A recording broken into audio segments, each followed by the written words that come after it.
ये एक ऐसा क्षेत्र है जिसमें कोई टेक्नोलॉजी की जरूरत नहीं, ये एक ऐसा क्षेत्र है जिसमें कोई हाईटेक लाने की जरूरत नहीं, ये एक ऐसा क्षेत्र है जिसमें लाकर हिंदुस्तान में कोई असेट्स बनाने की जरूरत नहीं। ये अकेला एक और एक ऐसा क्षेत्र है जो बहुत कम पूंजी निवेश से काम शुरू करा सकता है और इसी क्षेत्र में व्यापार बहुत भयंकर हो सकता है और मुनाफे बहुत भयंकर हो सकते हैं।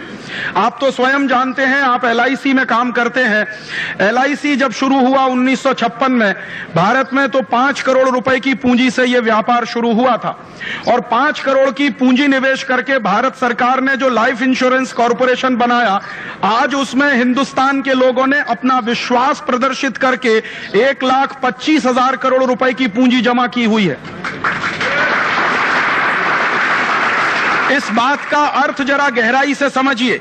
कि जो व्यापार हमारे देश में 5 करोड़ रुपए से शुरू हुआ, माने 5 करोड़ रुपए के इनिशियल पेड अप कैपिटल पर LIC का काम शुरू हुआ और आज उस LIC के पास फंड्स के रूप में हिंदुस्तान के लोगों ने अपना विश्वास प्रदर्शित करते हुए 1,25,000 करोड़ रुपए दे रखा है जो आपके पास जमा है। इसका अर्थ यह है कि हिंदुस्तान के लोगों के मन में बचत करने की बड़ी भारी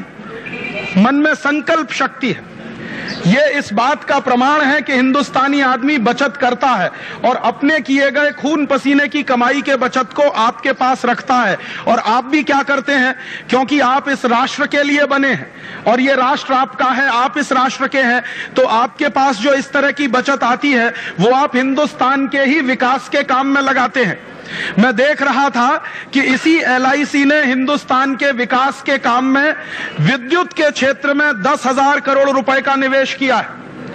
और इसी तरह से पानी के क्षेत्र में, माने हिंदुस्तान के लोगों को पीने का पानी उपलब्ध हो उसके लिए 10-12 हजार करोड़ रुपए का पूंजी निवेश, गृह के काम के लिए, हाउसिंग के काम के लिए। मैं कुल मिलाकर देख रहा था कि हिंदुस्तान की सामाजिक सेवाओं को बढ़ाने के लिए LIC ने लगभग 25 से 30 हजार करोड़ रुपए का इन्वेस्टमेंट अभी तक किया।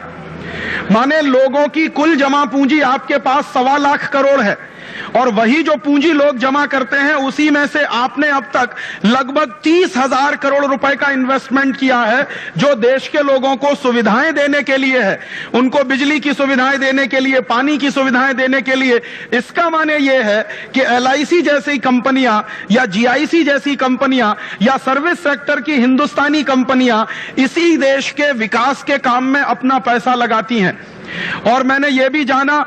और मुझे बहुत खुशी हुई कि आप जितना मुनाफा कमाते हैं उसमें से सिर्फ 5% भारत सरकार को जाता है, 95% मुनाफा आपके जो पॉलिसी धारक हैं उन्हीं में बट जाता है। तो जो कंपनियां 95% अपने मुनाफे का पूंजी धारकों में बंटवारा करती हों, ऐसी कंपनियों के क्षेत्र में अगर विदेशियों को घुसाया जाएगा तो आप सोचिए कि क्या होगा इस देश का। जो मुझे सबसे बड़ी चिंता होती है कि बीमा के क्षेत्र में अगर विदेशी कंपनियों को घुसाया भारत सरकार ने, तो हमारे देश की जनता की ये खून पसीने की कमाई की जो पूंजी है, जिसको हम डोमेस्टिक सेविंग्स कहते हैं, ये डोमेस्टिक सेविंग्स हिंदुस्तान के लोगों की जो आपके पास रखी हुई है, दुर्भाग्य से ये सारी की सारी डोमेस्टिक सेविंग्स अगर विदेशियों के हाथ में चली गई, तब हिंदुस्तान के विकास के लिए पैसा कहां से आएगा। आप जानते हैं कि दुनिया के जिन देशों ने भी सच्चा विकास किया है वो अपने देश की घरेलू बचत को ध्यान में रखकर किया है। आप दुनिया के किसी भी विकसित देश का उदाहरण लीजिए, जैसे चीन का उदाहरण लीजिए। चीन ने आज तक 50 साल में जितनी भी तरक्की की है, उस तरक्की में सबसे बड़ा योगदान चीन के लोगों के घरेलू बचत का रहा है, डोमेस्टिक सेविंग्स का रहा है। आज दुनिया में अगर कोई एक और एक देश ऐसा है जहां पर डोमेस्टिक सेविंग्स सबसे ज्यादा है तो उसका नाम है चीन। चीन का एक साल का जो सारा का सारा GDP होता है, जो ग्रॉस डोमेस्टिक प्रोडक्ट का सारा उनका वैल्यू होता है, उसका 36% वहां सेविंग्स होती है। तो चूंकि उन्होंने अपने जो उत्पादन हो रहा है पूरे राष्ट्र में चीन के, वहां की उत्पादन के 36% तक के स्तर तक उन्होंने घरेलू बचत बनाई है और उस बचत ने चीन का विकास करने में महत्वपूर्ण भूमिका निभाई है। तो हम हिंदुस्तानी लोगों को यह बात गंभीरता से समझनी चाहिए कि कल को हमें भी अगर स्वावलंबी विकास करना हो, स्वदेशी आधारित विकास करना हो, तो यही घरेलू बचत है जो हमारे देश के काम में आ सकती है। कोई विदेशी कंपनी हमारा विकास करने के लिए नहीं आ सकती। हम हमारी पूंजी से ही अपने देश का विकास कर सकते हैं। आप जान लीजिए, दुनिया भर का नियम है कि आपका घर बनाने के लिए कोई विदेशी नहीं आएगा। आपको अपना घर बनाना है तो अपने अभिक्रम से, अपनी ताकत से बनाना होगा। ये विदेशी कंपनियां जो आएंगी वो भारत का विकास करने के लिए नहीं आएंगी। ये विदेशी कंपनियां आएंगी वो भारत से संपत्ति लूट कर ले जाने के लिए आएंगी। वो भारत का विकास करने नहीं आएंगे, वो अपना विकास करने के लिए इस देश में आएंगे। और उनको दिखाई दे रहा है कि यह बीमा का क्षेत्र इतना लाभ देने वाला क्षेत्र है कि बहुत कम पूंजी निवेश पर इसमें इतना भयंकर मुनाफा हो सकता है। आज LIC का कुल मुनाफा साल का 30-35 हजार करोड़ रुपए के आसपास है।